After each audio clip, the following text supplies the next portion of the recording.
Hallelujah hallelujah ජීවමාන වූ දෙවියන් වහන්සේට මහිමය වේවා. මා ඔබත් එක්ක ඉතා අනර්ග විනාඩි කිහිපයක් ගත කරන්න දෙවියන් වහන්සේගේ වචනය තුලින් බලාපොරොත්තුව ඔබ ඉදිරියේ සිටිනෝ. අපි ආඥාවෙන් මේ අනර්ග කාලය ආරම්භ කරමු. ස්වර්ගික දෙවි පියාණනි, ස්තුතිය ඔබ වහන්සේට මේ අනර්ග කාලය නිසා. සුදාත්මයන් වහන්සේ කරුණ කොටගෙන ඔබ වහන්සේ අපට මෙහි කරමින් ඔබගේ වචනේ මඟ පෙන්වීම ගෙන දෙනසේක්වා. ඒ වචනෙන් අප එකිනෙකාගේ ජීවිතවලට ඔබ මේ කාලය තුල එළිදරව් වනසේක්වා. අපි යටහත් ඔබ දෙස බලා සිටිමු. යේසුස් වහන්සේගේ නාමයෙන්. මම කැමති ස්වාමියෝ යේසුස් ක්‍රිස්තුස් වහන්සේගේ නාමයෙන් ඔබට සුබ පැතුම් ගෙනෙන්නටත් ඒ වගේම ඔබව ඉතාදරෙන් පිළිගන්නටත්.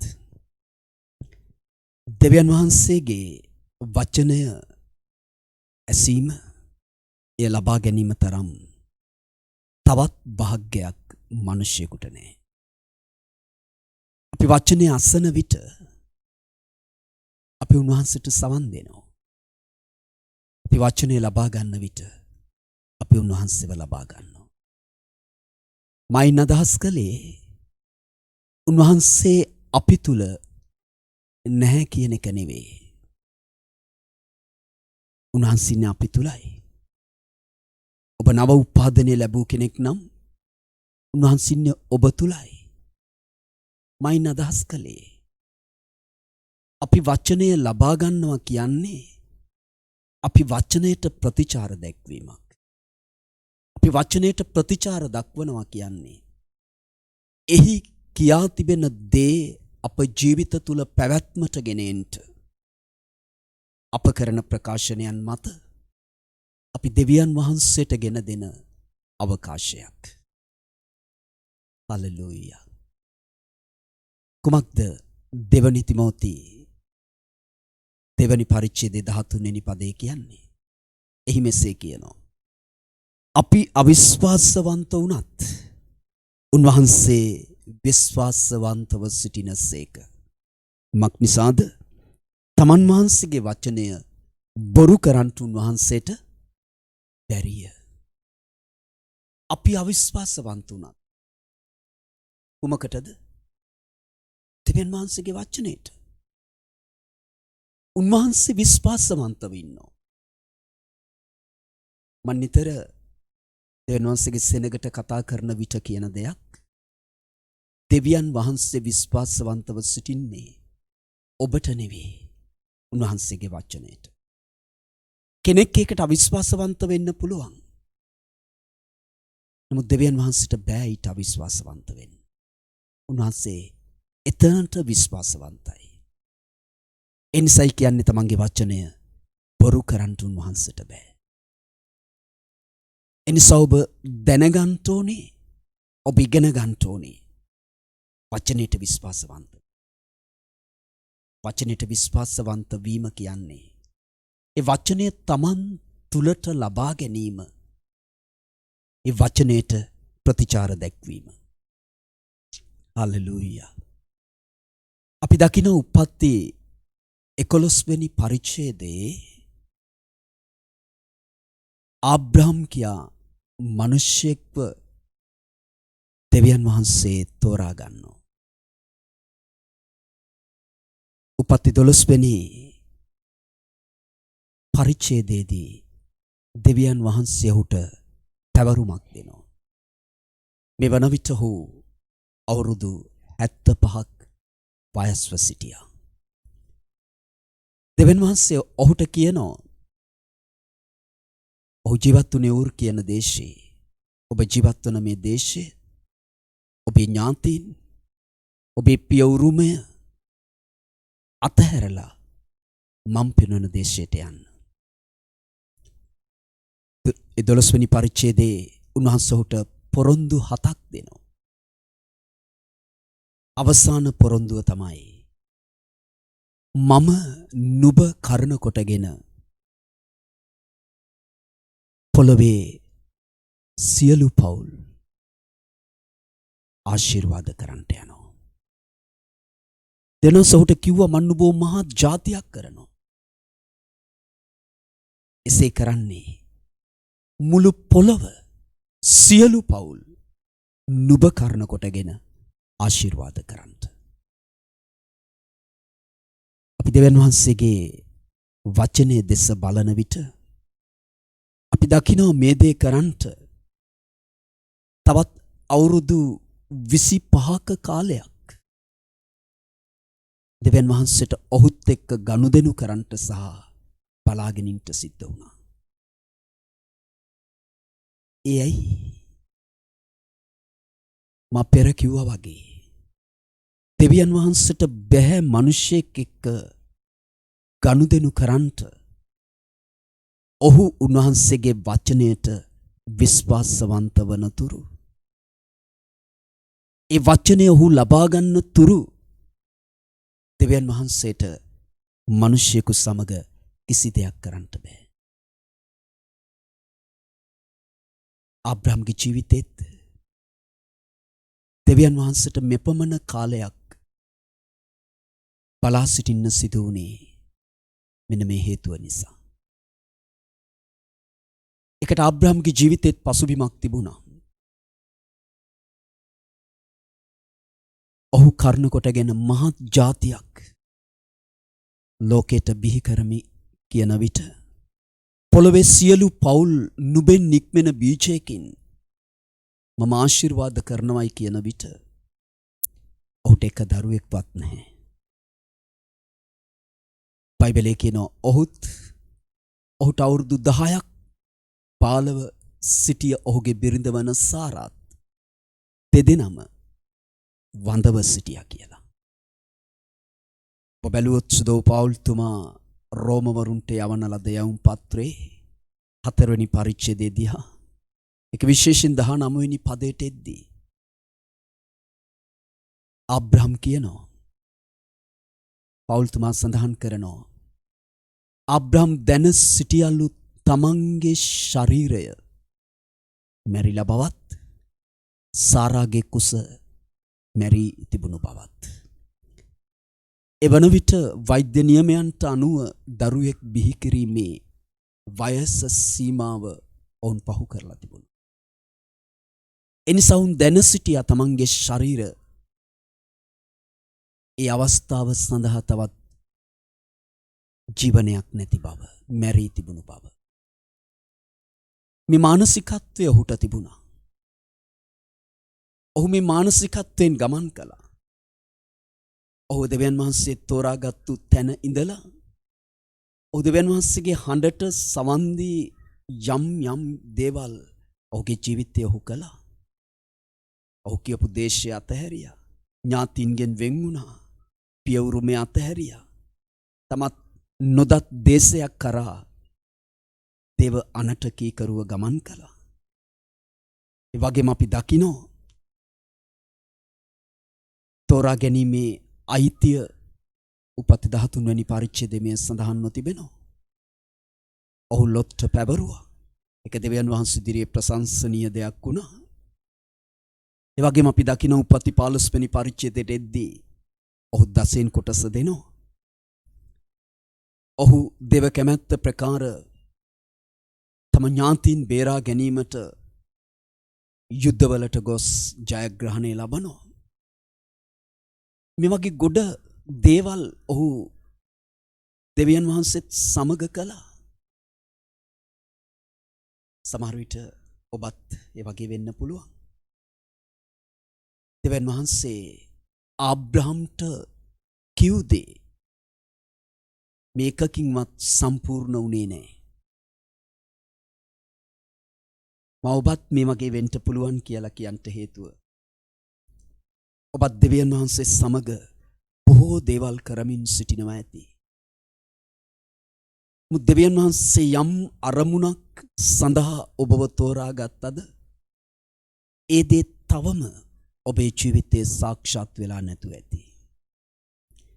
දෙවියන් වහන්සේට තවම බැරි වෙලා ඇති උන්වහන්සේ තෝරාගත් අරමුණට ඔබව ස්ථාපිත කරන්න.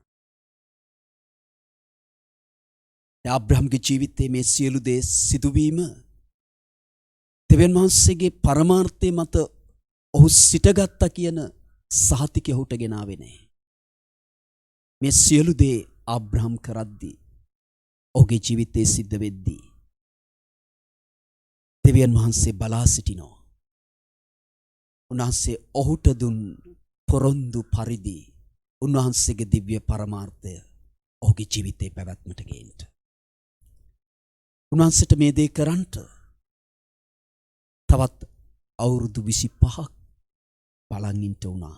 මම ඔබට පෙර කිව්වා වගේ. හේතුව ඔහු උන්වහන්සේට සවන් දුන් නමුත් ඒ සවන් දීම තුල ඔහුත් එක්ක කරන්ට යන වැඩය පිළිබඳ උන්වහන්සේ උට කතා කළ දේ ඔහු ජීවිතයට ලබා ගත්තේ නේ. ඒ වචනය ඔහු තමන්ගේ පැවැත්මට ගෙනාවේ නේ. ඒකයි හේතුුනේ. දැනස් එක දවසක් රාත්‍රියේදී ඔහුට කතා කරනවා. ඔහුව ගේනවා තමන්ගේ නිවසින් එළියට. උන්වහන්සේ කියනවා බලන්න අහස දෙස. එදා රාත්‍රියේ අහස තරු තාරකා වලින් පිරී තිබුණා. දැනස් ආබ්‍රහම්ට කියනවා හැකිනම් ගණන් කරන්න. ඔබේ ජාතියත් මේ වගේ වෙන්න යනවා. ආබ්‍රහම් ගණන් කරන්නට ගන්න ඇති.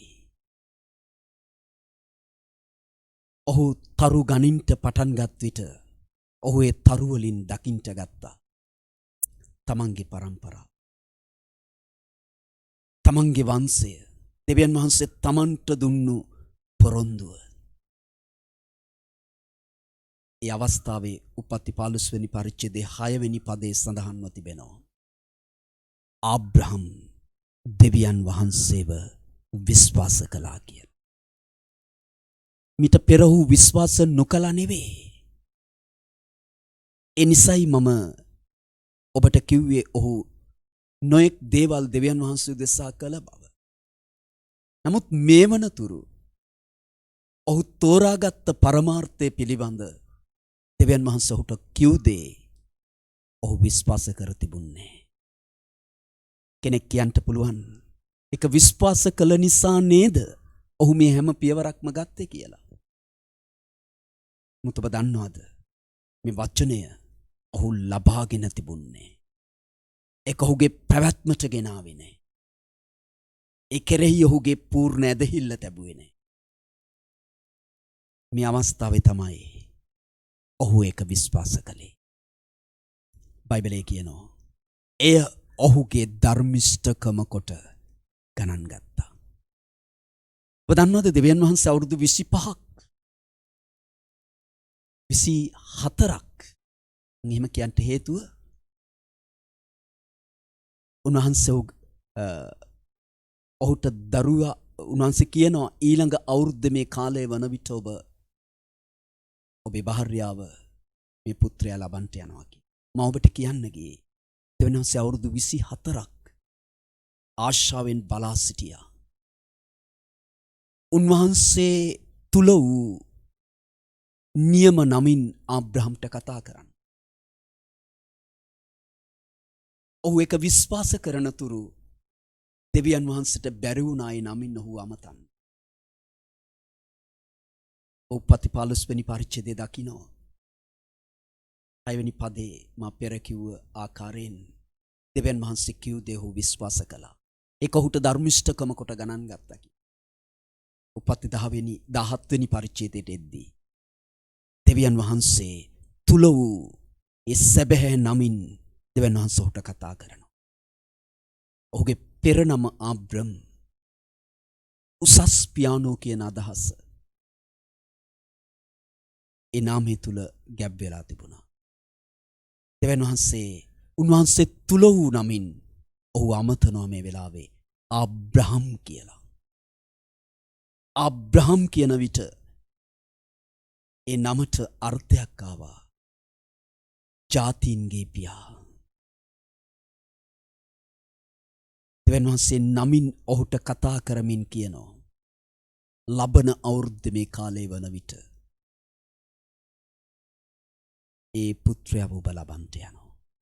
උන්වහන්සේ ආබ්‍රහම් කියන විට, ඔහු සමූහයක පියෙක් කියන විට, ඔබ දන්නවද ඒ වචනය තමන්ගේ බීජයට පැවැත්ම ගෙනෙන්ට අවශ්‍ය අනුග්‍රහය ආබ්‍රහම් සහ සාරාමත් සුණා. දෙවියන් වහන්සේගේ පොරොන්දුව පැවැත්මට ආවේ එක ඉෂ්ට වුණේ ආබ්‍රහම් උන්වහන්සේගේ වචනය ලබා ගැනීම පසුවයි. මම ඔබට මේ කතාව අනුසාරයෙන් කියන්නේ, දෙවියන් වහන්සේට ඔබේ ජීවිතේත් කිසි දෙයක් කරන්නට බෑ ඔබ වචනය ලබා ගන්න තුරු. ඔබ ගොඩක් යාඥා කරනවා වෙන්න පුළුවන්. ඔබ සභාවකට යනවා වෙන්න පුළුවන්. සභාවේ තිබෙන හැම ක්‍රියාකාරකමකම යෙදෙන කෙනෙක් වෙන්න පුළුවන්.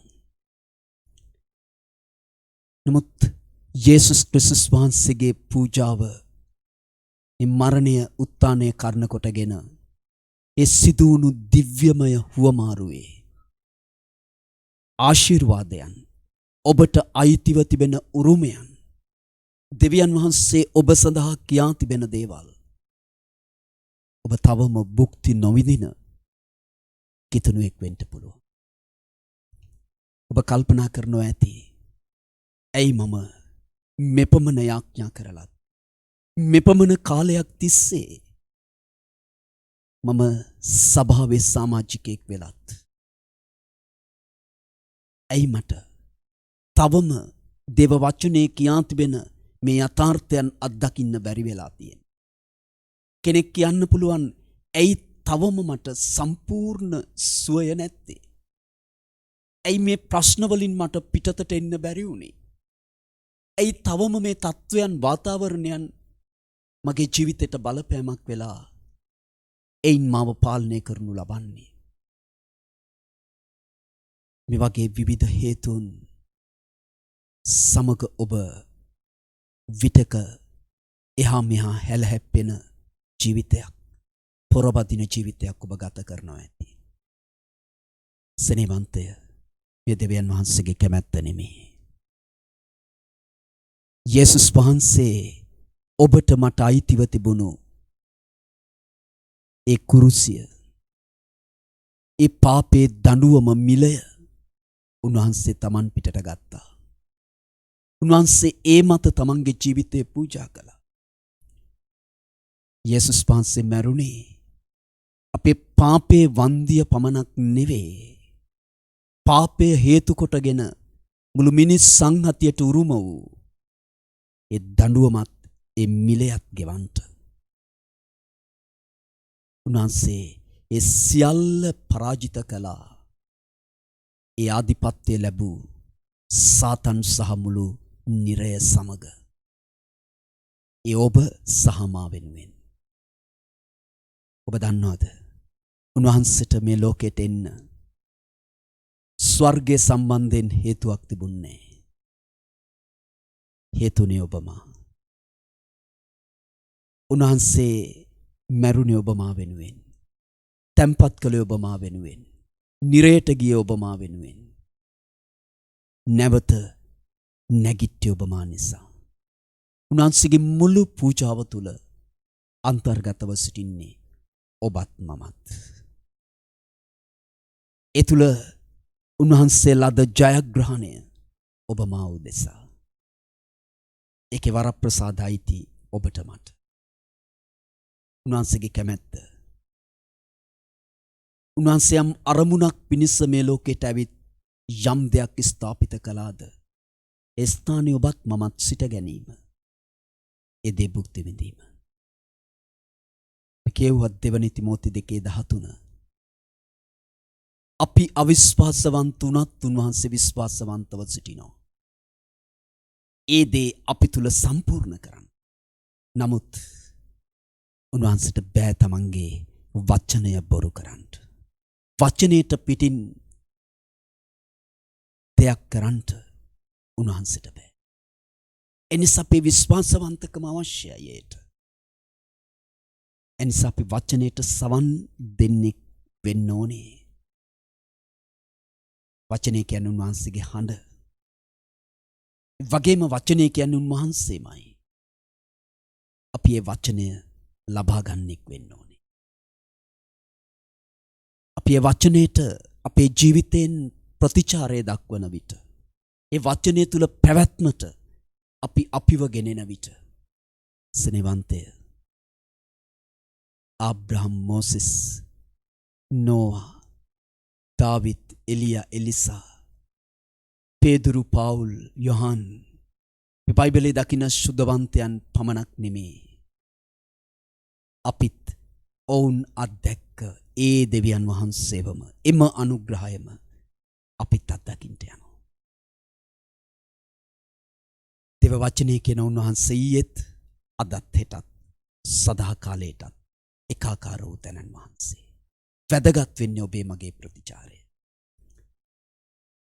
යාකෝබ් පළවෙනි පරිච්ඡේද 23 වෙනි පදේ 22 වෙනි 23 වෙනි පදවල කියන්නේ වචනය අසන්නෙක් පමණක් නොවේ, එය පවත්වන්නෙක් වෙන්න කියා. කෙනෙක් වචනය අසලා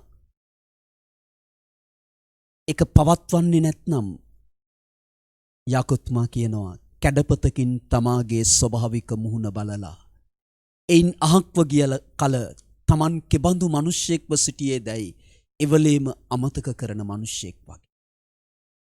වපුරන්නාගේ උපමාවේ කිව්වා ඒ වපුරන්නා වපුරමින් යන අතර සමහර බීජ මග අසල වැටුණා. ඒවා පක්ෂිව අහුලා කෑවා. වචනේ අසන්නෙක් පමණක් නොවි එය නොපවත්වන කෙනෙක් වන විට, ඒක ජීවිතයට ලබා නොගන්න කෙනෙක් වන විට, අර කැඩපතකින් ස්වභාවික මුහුණ බලලා අහක්ව ගිහින් තමා කෙබඳු මිනිසෙක්ද කියලා එවලේම ඒක අමතක කරන මිනිසයා වගේ. ඒ වගේම තමයි මග අසල වැටුණු බීජ වගේ.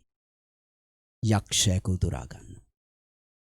අද ගොඩක් කිතුණුවන්ගේ ජීවිත අසාර්ථක වෙන්න දේව වචනේ ඔවුන් ඉදිරියේ යථාර්ථයක්ව තිබෙන දෙවියන් වහන්සේගේ පොරොන්දු භුක්ති නොමිදින්ට හේතු වී තිබෙන්නේ මෙයයි. එනිසා මේ තැනින් පිටතට එන්න, නිදහස් වෙන්න. දෙවියන් වහන්සේගේ වචනේ කෙරෙහි ඔබේ විශ්වාසය තබන්න. සුදෝ බයිබලයේ පුරාවටමත් මේ වර්තමාන ලෝකෙත් දෙවියන් වහන්සේ සමග ජයගත් විශිෂ්ට දේ කරන මිනිසයන්ගේ රහස වෙන කිසිවක් නෙවෙයි. වචනේ ලබා ගැනීම. වචනේ ලබා ගැනීම. වචනයට දක්වන ප්‍රතිචාරයයි. එතනයි ඇදහිල්ල නිර්මාණය වෙන්නේ. ඒ ඇදහිල්ලට තමයි දෙවියන් වහන්සේ ප්‍රසන්න වෙන්නේ.